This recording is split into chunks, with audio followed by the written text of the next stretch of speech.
आम्ही म्हणजे तुम्ही आम्ही सारे जना पोट आहे तोंड आहे जीव आहे सोस आहे चमचमीत गाण्याचा ते आम्ही सारे खवय्ये आम्ही सारे खवय्ये सारे खवय्ये आम्ही सारे खवय्ये एकमेका शिकवित नवे काही बनवावे किती किती चोचले ते जिभेचे हे पुरवावे छान छान देशी विदेशी पदार्थ जाणून घ्यावे चुकता चुकता करता करता खावे अन खिलवावे आम्ही सारे खवय्ये आम्ही सारे खवय्ये सारे खवय्ये आम्ही सारे खवय्ये। नमस्कार, आम्ही सारे खवय्ये गणपती स्पेशलच्या आजच्या भागात मी संकर्षण तुमच्या सगळ्यांचं मनापासून स्वागत करतो। आज आहे अनंत चतुर्दशी, गणपती बाप्पाला निरोप देण्याचा दिवस। आता गणपती बाप्पा गावाला जाणार म्हणल्यावर वाईट तर वाटणारच, पण मुद्दाम आजच्या दिवसाचं औचित्य साधून आपण आलोय पुण्यातल्या केसरी वाड्यात। बरोबर, लोकमान्य बाळ गंगाधर टिळक यांच्या केसरी वाड्यात। सगळ्यात आधी तिथल्या गणपती बाप्पाचं आपण मनसोक्त दर्शन घेऊयात। टिळकांच्या वाड्यात जाऊयात, त्यांच्या घरी जाऊयात। तिथे आता त्यांची 5वी पिढी असते।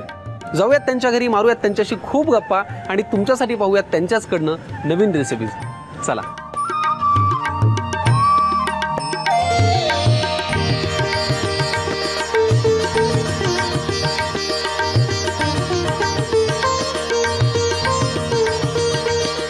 सगळ्यात आधी तुमच्या दोघांचे आजच्या भागात खूप मनापासून स्वागत। नमस्कार। आपण आहात डॉक्टर दीपक जयंत टिळक, म्हणजे लोकमान्य टिळकांची 4थी पिढी, बरोबर ना? बरोबर। आणि ह्या तुमच्या सुनबाई, हो। तुमच्या मुलाची सौभाग्य होती, बरोबर ना? म्हणजे 5वी पिढी। वा, म्हणजे मला स्वतःला खूप अभिमान वाटतो आणि आनंद होतोय की आज प्रेक्षकांसह मी तुमच्या घरी आलोय। तुम्हाला कसं वाटतंय? चांगलं वाटतंय। बरं वाटतंय ना? हो। बरं, गेली कित्येक वर्ष ही परंपरा आहे सार्वजनिक गणेशोत्सवाची। 1886 साली सार्वजनिक गणेशोत्सव सुरू झाला, तेव्हापासून ही परंपरा चालू आहे। ही परंपरा तशीच चालू ठेवली की यात काळाप्रमाणे तुम्ही काही बदल केले? नाही, जवळजवळ तशीच चालू आहे। तशीच म्हणजे त्यावेळेला जसं गणेशोत्सव व्हायचा तशा पद्धतीनेच गणेशोत्सव आम्ही करतो। बरं, कुठली अशी एखादी ठराविक गोष्ट आहे जी तेव्हापासून आतापर्यंत म्हणजे एक ठळक लक्षात राहणारी अशी?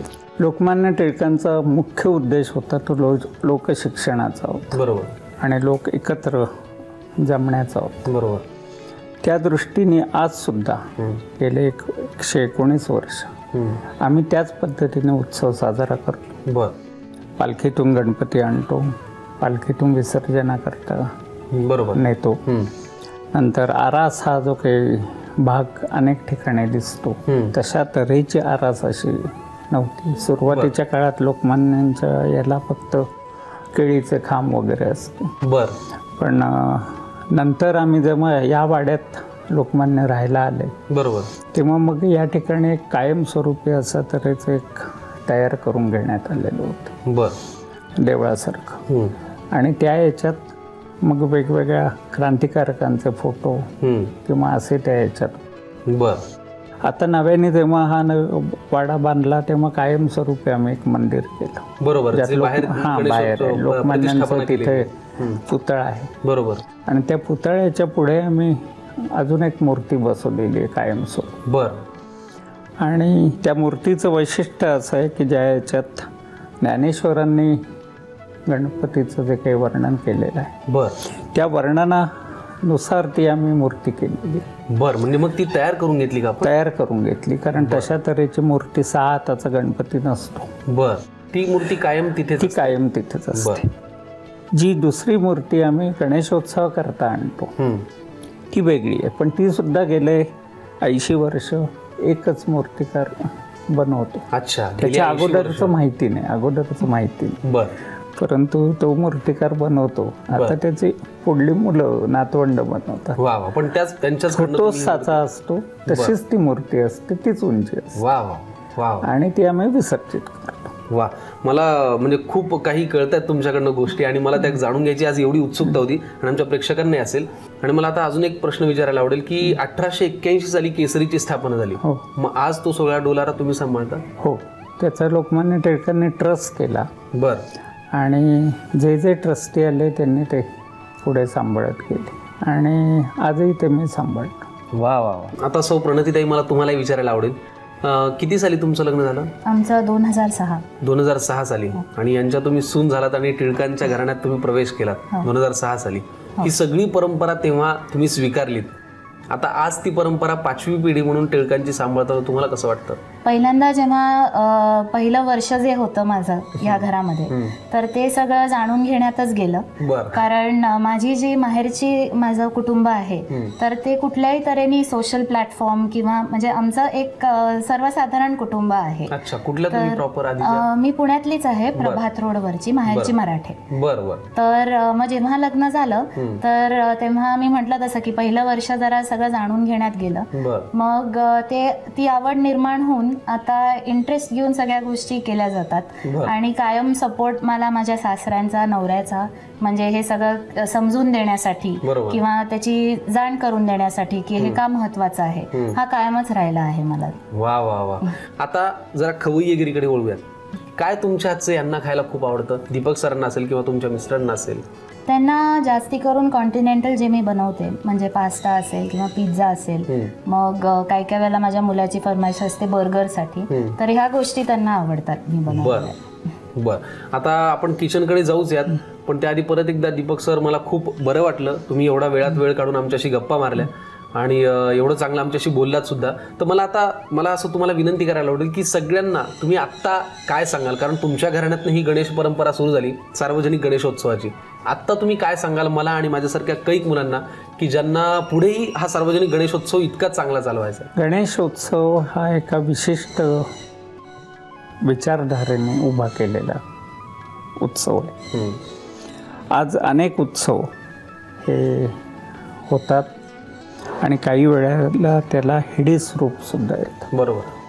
ते गणेशोत्सवाला येऊ नये, कारण या गणेशोत्सवातूनच भारताचं स्वातंत्र्य लढा हा लढला गेला. बरोबर. त्या माध्यमातून लोक एकत्र आले. बरोबर. त्याच्यामुळे त्याचा विचार करून हा गणेशोत्सव जर पुढे सगळ्यांनी नेला तर हा आज सुद्धा समाजाला एकत्र बांधण्याकरता उपयोगी पडू शकतो. खूप बरं वाटलं तुमच्याशी गप्पा मारून, खूप छान ऐकायलाही मिळालं आणि एक मेसेज सुद्धा आमच्या प्रेक्षकांना तुमच्यामुळे मिळाला. आणि आज आपण आहोत केसरी वाड्यात. आपल्यासोबत आहेत सौ प्रणतीताई टिळक. तुमचंही पुन्हा एकदा मनापासून स्वागत. थँक्यू. रेसिपी करायला तयार आहात? अगदी. काय करणार आहात तुम्ही आज रेसिपी? आज पहिली रेसिपी आहे ती डाळ करंजी आहे. डाळ करंजीसाठी काय साहित्य लागतं ते आम्हाला सांगा. तुरीची डाळ आणि हरभराची डाळ शिजवून घेतलेली, रवा, मैदा, टमॅटो, कांदा चिरलेला, हिंग, आलं लसूण वाटलेलं, गोडा मसाला, जिरं, गरम मसाला, तिखट, हळद आणि मीठ. डाळ करंजीसाठी लागणारं साहित्य आता आपण पाहिलं. आता आपल्याला कृती करायची आहे. आधी काय करायला लागतं? पहिले आपण करंजीची जी पारी असते, म्हणजे कव्हरिंग जे बाहेरचं असतं, ज्याच्यात आपल्याला सारण भरायचंय. बरोबर. तर ती आपण करून घेऊया. तर आपण प्रमाण असं घेतो की 1 वाटी मैद्याला आपण अर्धी वाटी रवा घेतो. आणि मग त्याच्यामध्ये आपण साधारण 1 चमचा तेल घालतो आणि मग ते मळून घेतो. मग आता हा अर्धी वाटी रवा आणि 1 वाटी मैदा असं प्रमाण घ्यायचंय. हो. आणि त्याला आपण अर्धी वाटी रवा असं आपण घातला आणि ह्याला आपण तेल साधारण 1 चमचा तेल घालून मग मळायला सुरुवात करायची. पुरे एवढं? हो. पाणी घालायचं? हो. मला सांगा किती लागणार. मग हा मळून घेऊन त्याच्यानंतर तो बाजूला ठेवून द्यायचा. त्याची आपण नेहमीच्या करंजीला जशी कन्सिस्टन्सी असते तशी आणू द्यायची, ह्याची होऊ द्यायची आणि मग बाजूला ठेवून द्यायची. Very good. पुढे काय करायचं? आता हे बाजूला ठेवून मग आपण थोडंसं अजून पाणी लागेल ह्याच्यात. घालूया मग थोडंसं. मला सांगा किती लागेल. हो. आता हे मळून, हो पुरे. आता हे मळून घेऊया आणि मग ह्याच्या पुढची तयारी आपण करूया स्टफिंगची. आता ओके. म्हणजे आपल्याला हे आता सारण करायच्या तयारीला लागायचं. चला, ही पारी आपण मळून घेऊयात आणि पुढच्या तयारीला लागूयात. डाळ करंजीसाठी लागणारी पारी आहे त्याची आपण आता कणिक मळून घेतली, रवा आणि मैदा एकत्र करून. पुढे काय करायचं आता? आता आपण जी आधी शिजवलेली डाळ घेतली होती ती आपण वाटून घेतली आहे ह्याच्यामध्ये, मिक्सर मधनं काढून घेतली आपण. पहिल्यांदा आपण आता ह्याच्यामध्ये थोडा आपण हा कांदा घालणार आहोत. पुरे एवढा कांदा? हो, बस. आता हा कांदा आपण थोडा परतून घेणार आहोत. म्हणजे आपण जो गोल्डन ब्राऊन म्हणतो बरोबर, थोडासा पिंकिश असा झाला होईपर्यंत कांदा परतून घ्यायचा. तो कांदा परतून घ्यायचा. बर. मग त्याच्यात टोमॅटो. बर. किती लागणार आहे मला सांगा. एवढे बस पुरे ना. हो. पुढे काय करायचं. तर ह्याच्यामध्ये नंतर आपल्याला जे प्रमाण आहे त्याप्रमाणे आपण बाकी सगळे आता मसाले घालणार आहोत. बरं, मला एक सांगा, मग मी तुम्हाला मदत करतो. आधी काय लागणार आहे. आधी थोडंसं तिखट. तिखट. बर, इतकं लागेल. हो पुरे. बस. थोडंसं हिंग. हिंग. मग थोडी हळद. आता थोडासा मसाला, दोन्ही गोडा मसाला आणि गरम मसाला दोन्ही थोडा थोडा घालायचा. थोडा थोडा. बर. बस. आता गरम मसाला ह्याच्यापेक्षा थोडा कमी घाला. गोडा मसाल्यापेक्षा गरम मसाला थोडा कमी. इतका पुरेल. हो. ओके. आणि आपली आलं लसूण पेस्ट जी करून ठेवली आपण, ती आता घालायची. ओके. बस. ओके. आणि आता जी वाटलेली डाळ आहे आपली ती ह्याच्यामध्ये मिक्स करायची. बर. पुरे. हो. ओके. तर हे सगळं एकजीव होस्तोवर ते परतून घ्यायचं. बर. म्हणजे ह्याला एक खमंग चव येते. हो. म्हणजे नुसतीच आपण जर का डाळ घातली असती तर त्याचा स्वाद एक वेगळा असतो आणि हे परतून घेतलं सगळ्या आपल्या मसाल्यांबरोबर की त्याचा एक स्वाद वेगळा येतो. आता हे तुम्हाला हवं तसं झालंय का. आपल्या बोलण्याच्या नादात आपण मीठ विसरलो, त्यामुळे मीठ घालायचं राहिलंय ह्याच्यामध्ये. असं कसं चालेल. मीठ विसरून. पुरे एवढं. हो बस. बर. झालं तुम्हाला हवं तसं मिश्रण. हो झालंय. पुढे काय करायचंय. थोडंसं हे गार होऊ द्यायचं आणि मग तोवर आपण करंजीची तयारी करूया. म्हणजे पारी लाटून घेऊया. पारी लाटून घेऊया. म्हणजे आपलं सारण तयार झालंय. आता आपण पाऱ्या लाटून घेऊया. डाळ करंजीसाठी लागणारं सारण सुद्धा आपण तयार करून घेतलंय. आता आपल्याला पाऱ्या लाटायच्यात. हो. तयार ना. हो रे. घ्या लाटायला. मग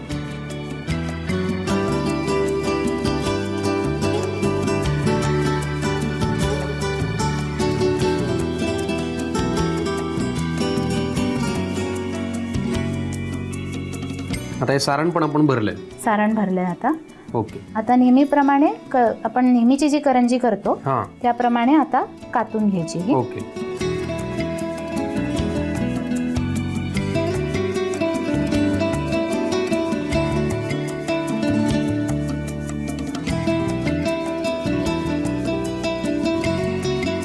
डाळ करंजीमध्ये आपण सारण भरून घेतलं आणि छान लाटून पण घेतलीये आणि ते बंद केलंय. आता पुढे काय करायचं. आता आपण ही डीप फ्राय म्हणजे तळून घेणार आहोत. तळून घेणार. किती वेळ लागतो साधारण करंजी तयार व्हायला. तेल थोडं तापवत ठेवायचं आधी आणि मग असा गोल्डन ब्राऊन रंग येतो तळायची. म्हणजे आपली नॉर्मल जी करंजी असते तेवढाच. Very good. चला मग आता या डाळ करंज्या तयार होत आहेत. पटकन तुम्ही लिहून घ्या याच्यासाठी लागणारं साहित्य आणि कृती. डाळ करंजी बनवण्यासाठी लागणारे साहित्य: तूर डाळ, हरभरा डाळ, रवा, मैदा, टोमॅटो, कांदा, हिंग, आलं लसूण पेस्ट, गरम मसाला, जिरं, गोडा मसाला, मीठ, हळद आणि तिखट. कृती: प्रथम 1 वाटी मैदा मध्ये अर्धी वाटी रवा, 1 चमचा तेल आणि पाणी घालून पीठ मळून घ्यावं. फ्राय पॅन मध्ये तेल गरम करून त्यामध्ये कांदा आणि टोमॅटो परतून घ्यावा. त्यामध्ये तिखट, हिंग, हळद, गोडा मसाला, गरम मसाला, आलं लसूण पेस्ट, वाफवलेली तूर डाळ, वाफवलेली हरभरा डाळ आणि मीठ घालून मिश्रण एकजीव करून घ्यावं. भिजवलेल्या रवा मैद्याची लाटी करून त्यामध्ये डाळीचं सारण भरावं आणि करंजी तयार करावी. डाळ करंजी कडकडीत तेलामध्ये तळून सर्व्ह करावी. डाळ करंजी नंतर आता आपण दुसरी रेसिपीची पाहणार आहोत. तिचं नाव काय. त्याचं नाव आहे bake chocolate cup. Bake chocolate cup. हो. Very good. मग आता बेक चॉकलेट कप साठी काय साहित्य लागतं ते आम्हाला सांगा. रवा, गव्हाचं पीठ, लोणी, साखर, पिठी साखर, कोको पावडर, बेकिंग पावडर आणि चॉकलेट एसेन्स. आपण ब्रेकला जाण्यापूर्वी बेक चॉकलेट कप साठी लागणारं साहित्य पाहिलं होतं. हो. आता आपल्याला कृती करायची. हो. रेडी ना. हो. काय करायला लागतं आधी. पहिले रवा आपण ह्याच्यावरती तव्यावरती भाजून घ्यायचा. भाजून घ्यायचा आहे. बरं. किती लागणार आहे. हा आपण प्रमाणात म्हणजे ह्याच्याप्रमाणेच घेतलेला आहे जेवढा लागणार आहे.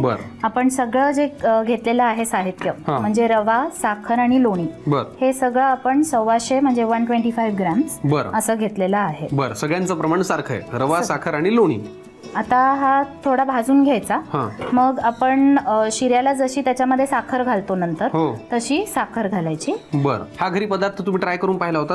हो केला होता तुम्ही आणि तुमच्या सासऱ्यांनी हो, मिळून. हो. मग आवडला होता सगळ्यांना? हो आवडला होता सगळ्यांना. आपला हा रवा भाजून झालाय आता. हो. पुढे काय करायचं मग? आता ह्याच्यामध्ये साखर घालायची आहे. साखर ती पण 125 ग्रॅम. हो रवा पण साखर. आपण जी साखर घेतली आहे त्यातली निम्मी साखर आपण ही साधी साखर घेतलेली आहे बर. आणि निम्मी साखर पिठी साखर जी आपण मिक्सिंगच्या वेळेस ती वापरणार. असं का बरं केलं आपण मग? कारण ह्याच्यासाठी शिऱ्यासाठी ही साखर जास्ती चांगली लागते. बर, मग घालूया. हो. ओके, आता काय करायचं पुढे? आता ही थोडीशी साखर ह्याच्यामध्ये म्हणजे हे होऊ दे, मिक्स होऊ दे, एकत्र होऊ दे. मग त्याच्यामध्ये किंचित पाणी घालू आपण. बर. म्हणजे त्याची ती शिऱ्याची कन्सिस्टन्सी होईल. बर बर. आता काय करायचं? पाणी घालायचं. पाणी घालूया. हो. किती लागणार पाणी? आता म्हणजे अंदाजाप्रमाणे घालायचं. बर. थोडं घाला. अजून लागेल? थोडं घाला. पुरे पाणी एवढं? हो बस. मला वाटतं आता आपला हा शिरा तयार झालेला आहे. हो. रवा, साखर आणि पाणी. पाणी. पुढे काय करायचं मग? आता आपण जे बाकीचं जे आहे आपलं त्याची केक सारखं आपण ते आता त्याचं मिश्रण तयार करणार. बॅटर तयार करायचं. बॅटर तयार करायचं. चला, आपला हा शिरा तयार झालाय. आता आपण बॅटरच्या तयारी लागूया. बेक चॉकलेट कप साठी लागणारा शिरा आपण तयार करून घेतला. आता आपल्याला बॅटर तयार करायचं. बरं, आधी काय करायला लागतं? पहिले जे लोणी आहे ते आपण ह्याच्यामध्ये बोलमध्ये घेऊन. बर, फॅन्टास्टिक. तर आपण आता हे फेटून घेणार आहोत. बरं. लोणी फेटून झाल्यावर जी आपली पिठी साखर आहे तर ती ह्याच्यामध्ये मिक्स करणार आहोत आपण. बरं, सगळी लागणार आहे ना? सगळी लागणार आहे आपल्याला. घालूया. कणिक थोडीशी ऍड करणार आहोत आपण. बरं. ही किती लागणार आहे? ही 2 चमचे. बरं, बघा. बस. पुरे? हो. ओके. आणि मग ह्याच्यामध्ये आपण इसेन्स घालणार आहोत. Chocolate essence. Chocolate essence. हो. हा सगळा लागेल? नाही, तो 1 चमचाभर आपण घातला तरी चालणार आहे. ओके, ठीक. कोको पावडर जी आपण काढून ठेवली आहे ती कोको पावडर 2 चमचे. 2 चमचे कोको पावडर. 2 चमचे. बघा किती लागणार. हो. बस. पुरे? हो. 2 चमचे कोको पावडर. Very good. आणि ह्याच्यामध्ये आता आपण बेकिंग पावडर घालणार आहोत. Baking powder. आज म्हणजे थोडक्यात गणपती बाप्पाची मजा आहे. म्हणजे अनंत चतुर्दशीच्या निमित्ताने निरोप घेता घेता एरवी करंज असतात, लाडू असतात, काही मोदक असतात, पण आज बेक चॉकलेट कप. हो की नाही? आता काय करायचंय? आता हे जरा अजून फेटून घेऊया. बरं. आणि मग त्याच्यात जो आपण शिरा बनवला होता तो घालूया. तो मिक्स करूया. तो मिक्स. चला, तुर्तास आपल्याला हे आता बॅटर जे आहे ते छान असं फेटून घ्यायचं. नीट ते फेटून घेऊया. आता हे बॅटर आपण छान फेटून घेतलेलं आहे. हो. आता शिरा मिक्स करायचा आहे का? शिरा त्याच्यामध्ये घालायचा. ठीक आहे. अजून चालेल थोडं. बरं. थोडा थोडा करत आपण सगळा जो केलाय तो सगळा घालायचा. ओके. जर का वाटलं आपल्याला की थोडंसं थिक होतंय तर आपण थोडंसं किंचित दूध घालून हे केकच्या कन्सिस्टन्सीचं करून घ्यायचं. म्हणजे फार पातळही नाही झालं पाहिजे आणि फार घट्टही नाही राहिलं पाहिजे. बरोबर की नाही? घालूया शिरा अजून. हो. सगळा शिरा आपण त्याच्यामध्ये मिक्स केलेला आहे. हो. आता हे असं छान एकत्रित करून घ्यायचं. हो.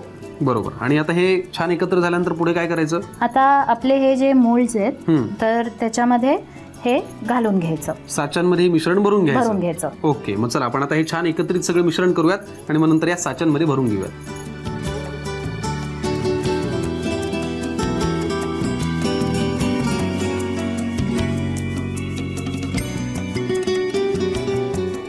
बेक चॉकलेट कप आपण करणार आहोत. हो. ते आपण आता कपामध्ये छान सारण भरूनही घेतलंय. हो. पुढे आता त्याला आपल्याला बेक करायचंय. हो. ते कसं करायचं?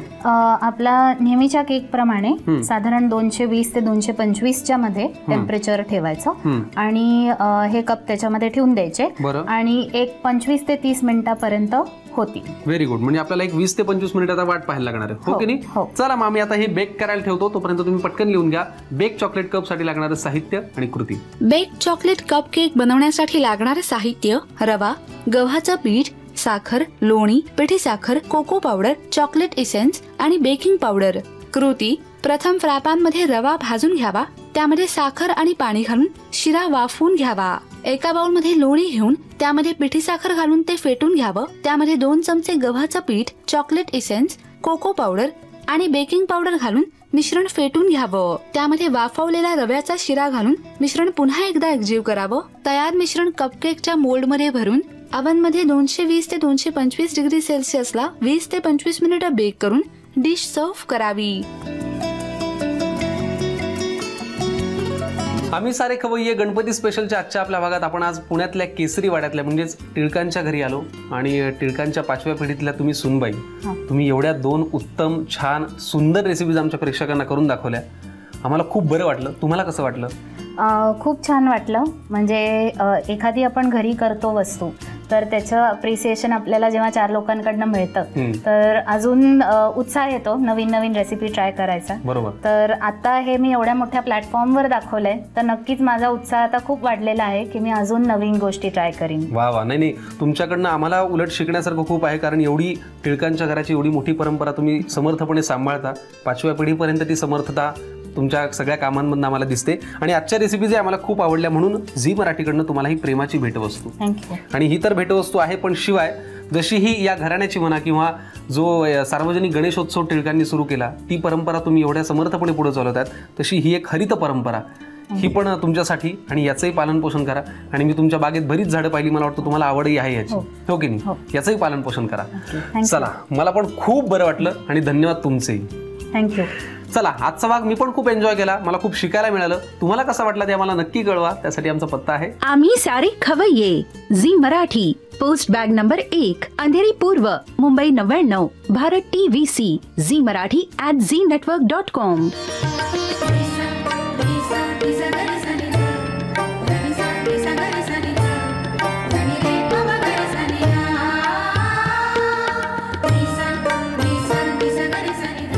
चला, आजचा दिवस गणपती बाप्पाला निरोप देण्याचा. तुर्तास तुम्हीही निरोप घ्या. अशीच गणपती बाप्पाची सेवा तुम्ही करा. मस्त खा, स्वस्त राहा, पाहत राहा आम्ही सारे खवय्ये. भेटूया पुढच्या भागात. नव्या नव्या चवी ढवी